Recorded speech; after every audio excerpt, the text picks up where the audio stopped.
એકદમ શહેરની વચ્ચોવચ્ચ આવી ગયા છે. દાબેલી. દાબેલી એક એવી વસ્તુ છે કે જેને ગુજરાતી બર્ગર કહી શકાય. શું માનો છો?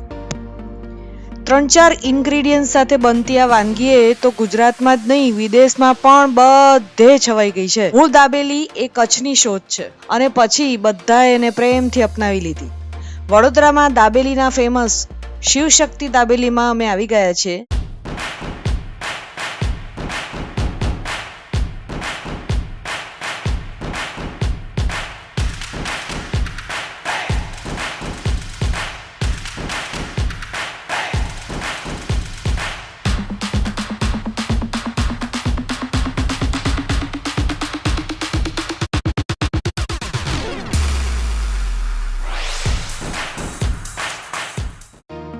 વડોદરામાં દાબેલીના ફેમસ શિવશક્તિ દાબેલીમાં અમે આવી ગયા છીએ અને આ ભીડ જોઈને તમે સમજી તો ગયા જ હશો કે કેટલી જાણીતી છે.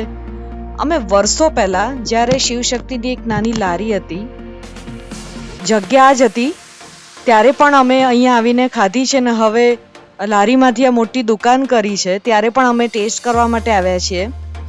તો તમે હજી સુધી અહીંયા નથી આવ્યા તો ચાલો અમારી સાથે આપણે ઓર્ડર આપવા જઈએ અને ચાખીએ.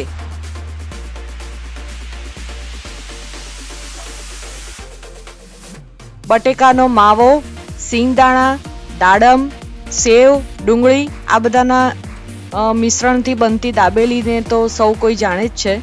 અહીંયા આના ઉપરાંત આવા પકોડા, બ્રેડ પકોડા પણ મળે છે.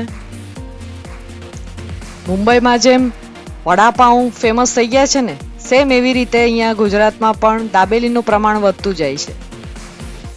ચીઝ દાબેલી લો તો 40 રૂપિયાની પ્લેટ છે અને બટર દાબેલી લો તો 30 રૂપિયાની પ્લેટ છે. કેટલું ટેમ્પટિંગ લાગે છે. ગરમ ગરમ ખાવાની ખૂબ મજા આવે. અમે એક ઓર્ડર કરી છે. જો અમારી આવી ગઈ છે અને આ જે બાજુમાં ચટણીઓ પડી છે તે તમારે પાર્સલ લઈ જવું હોય તો તમને આપે, પણ અમે તો અહીંયા જ ટેસ્ટ કરવાના હતા.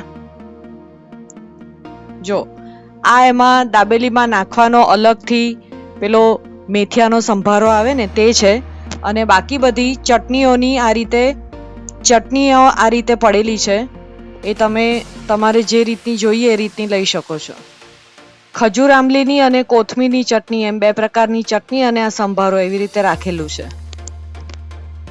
હવે ટાઈમ આવે છે, રહેવાતો નથી. પહેલા ચાખી લઈએ. જો દુષ્યંત તો શરૂ થઈ ગયા છે.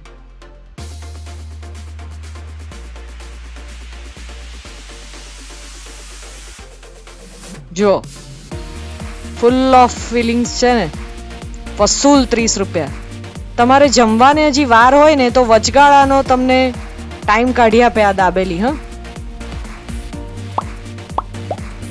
હવે ખાવાનું મન થઈ ગયું અને તો તમને ફટાફટ હું લોકેશન સમજાવી દઉં.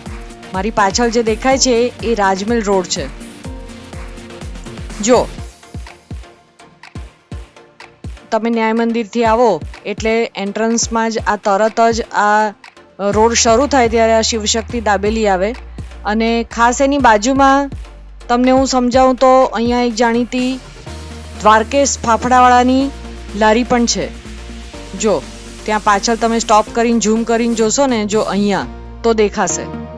તો ચોક્કસ જરૂરથી એકવાર ટ્રાય કરજો અને આપણે મળીએ ફરી એક નવા વિડીયોમાં. ત્યાં સુધી ઘૂમો ફિરો, ખાઓ પીઓ और मस्त रहो and don't forget to keep watching with discovering duos.